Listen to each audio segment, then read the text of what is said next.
तो देखो भैया 95% स्टूडेंट का यही कहना है कि पढ़ाई लिखाई बोरिंग होता है, पढ़ाई लिखाई याद ही नहीं रहता है, पढ़ाई लिखाई सबसे टफ काम है क्योंकि बचपन से हम कमज़ोर हैं, मेरा दिमाग कमज़ोर है। जो चीज़ हम पढ़ते हैं 1 दिन के बाद, 2 दिन के बाद, 3 दिन के बाद सारा कुछ भूल जाते हैं। पढ़ाई लिखाई मेरे नसीब में लिखा हुआ नहीं है। देखो दोस्त, इस दुनिया संसार में ना कोई तेज है ना कोई कमज़ोर है। जो पढ़ने का सही तरीका नहीं जानता है उसी को चीज़ें याद नहीं रहता है और वो खुद को कमज़ोर महसूस करता है। स्वामी विवेकानंद जी ने एक बहुत सुंदर बात बोले हैं कि खुद को कमज़ोर समझना सबसे बड़ी पाप है। तो खुद को कमज़ोर मत समझो। आज आपको पढ़ाई लिखाई करने का 3 टिप्स बताने वाले हैं। अगर आपने ये 3 टिप्स को स्टेप बाय स्टेप फॉलो किया तो आज के बाद आप चीज़ों को भूलोगे नहीं, लंबे समय तक याद रहेगा। तो चलो यार देखो, अगर आपको भी पढ़ाई लिखाई याद नहीं रहता है तो पहला काम करो कि सुबह उठ के पढ़ाई किया करो। जी हाँ, मॉर्निंग स्टडी, क्योंकि सुबह में आपका जो शरीर का जो एनर्जी होता है वो पीक पॉइंट पर होता है। जो चीज़ें आप पढ़ोगे डायरेक्ट आपका ब्रेन में जाके बैठ जाएगा, क्योंकि रात में जब आप सोते हो तो आपका ब्रेन रेस्ट करता है, आपका न्यूरॉन जो है वो चार्जअप रहता है। सुबह उठ के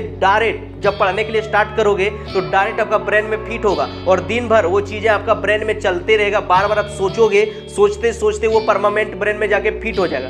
तो आप कभी भूलो नहीं। बहुत सारे लोगों का सवाल आता है कि सर सुबह हम उठ नहीं पाते हैं। तो चलो यार, सुबह नहीं उठ पाते हो तो रात में ही पढ़ाई कर लो, लेट नाइट में ही पढ़ाई कर लो। जब आपको अच्छा लगे, जब आपको लगे कि अभी हम चार्जअप फील करते हैं, इस टाइम मेरा बॉडी पीक पॉइंट पर है, तो उसी टाइम पढ़ाई किया करो। लेकिन ऋषि मुनि साधु संत, यहाँ तक कि मोदी जी ये भी बोले हैं कि सुबह उठ के ही पढ़ाई करना सबसे बेस्ट होता है। इस टाइम आपका बॉडी का एनर्जी पीक पॉइंट पर होता है। दूसरा काम करो, अगर आप चीज़ें को लंबे समय तक याद रखना चाहते हो तो कभी भी कंसेप्ट को रटो मत, समझ समझ के पढ़ो। आजकल मैक्सिमम जो स्टूडेंट है बस वो एग्जाम पास करने के लिए पढ़ता है, नॉलेज के लिए नहीं पढ़ता है। अभी कोचिंग से गया आया, आराम से टीचर कुछ लिखा दिया, छपा दिया, कॉपी में लाके बंद कर दिया। इंस्टा का रील, फेसबुक का रील, यूट्यूब का वीडियो, गर्लफ्रेंड बॉयफ्रेंड, पार्टी आर्टी इधर उधर करके अपना समय को वेस्ट कर लेता है। जब उसका एग्जाम नज़दीक आता है 1 महीना पहले, 15 दिन पहले आराम से वो खोलने के लिए स्टार्ट करेगा, रट्टा मारने के लिए स्टार्ट करेगा। ऐसा पढ़ाई कोई काम का नहीं है। देखो यार, तुम बोर्ड एग्जाम ग्रेजुएशन तक आप पास कर सकते हो, लेकिन कोई भी कॉम्पिटिटिव एग्जाम को आप नहीं निकल पाओगे। इसीलिए डीप से स्टडी करो, डीप से पढ़ाई करो, तभी आप कोई चीज़ें याद रख पाओगे। देखो, अगर आप चीज़ों को लंबे समय तक याद रखना चाहते हो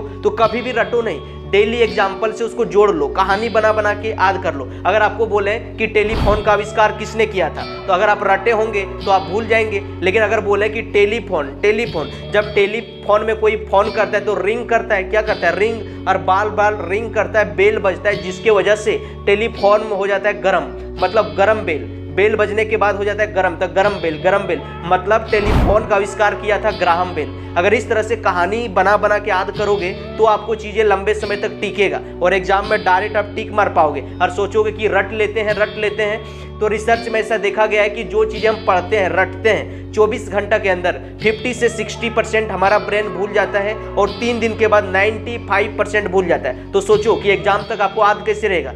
इसीलिए रटो नहीं, समझ समझ के पढ़ाई किया करो। और जो चीज़ें आप पढ़ते हो उसको 24 घंटा के अंदर रिवीजन किया करो, फिर से उसी चीज़ को 7 दिन के अंदर रिवीजन किया करो और फिर उसी चीज़ को 21 दिन के अंदर रिवीजन किया करो। अगर इस तरह से 4 बार रिवीजन कर लोगे तो वो आपका परमानेंट ब्रेन में जाके फिट हो जाएगा और आप कभी भूलोगे नहीं। तो बस आपको समझ समझ के पढ़ाई करना है, कभी कंसेप्ट को रटना नहीं है, समझना है, डेली लाइफ एग्जाम्पल से जोड़ना है। कोई कहानी बना के याद कर लो, निमोनिक्स बना के याद कर लो, ट्रिक्स याद कर लो, लेकिन रटो नहीं। देखो दोस्त, अगर पढ़ाई लिखाई याद नहीं रहता है तो तीसरा काम करो कि रात सोने से पहले, जी हाँ, रात सोने से आधा घंटा पहले मोबाइल को साइड कर दो। और मोबाइल साइड करके सोचो कि सुबह उठे थे 5 बजे, 6 बजे, उसके बाद ट्यूशन गए, स्कूल गए, ट्यूशन स्कूल में पहले ये टीचर आया, ये सब्जेक्ट पढ़ाया, ये चैप्टर पढ़ाया, ये टॉपिक को कवर किया, ये फार्मूला को लिखाया। और अगर आपको चीज़ें याद नहीं हो रहा है तो आराम से तुरंत कॉपी खोलो और उसको पढ़ लो। अगर इस तरह से रात में सोने से पहले पढ़ोगे तो ये आपका सबकॉन्शियस ब्रेन में जाके फिट हो जाएगा और आप कभी भूलोगे नहीं। उस टाइम जो पढ़ के सोच के सूतोगे वो आपका सबकॉन्शियस ब्रेन रात भर आपके दिमाग में रीप्रोग्राम करेगा और वो आपका ब्रेन में फिट होगा, आप कभी भूलोगे नहीं। अगर आपको भूलने का बीमारी बहुत ज़्यादा है तो आप 21 दिन तक, जी हाँ 21 दिन तक ये काम करके देखो, फिर देखना कि आपका IQ लेवल बढ़ जाएगा और भूलने का बीमारी जड़ से खत्म हो जाएगा। तो बस अगर आपको पढ़ाई लिखाई याद नहीं रहता है तो 3 काम करना है। पहला, सुबह में पढ़ाई करना है। दूसरा, कंसेप्ट को रटना नहीं है, समझ समझ के पढ़ाई करना है। और तीसरा, रात सोने से पहले रिकॉल करना है, उसके बारे में सोचना है।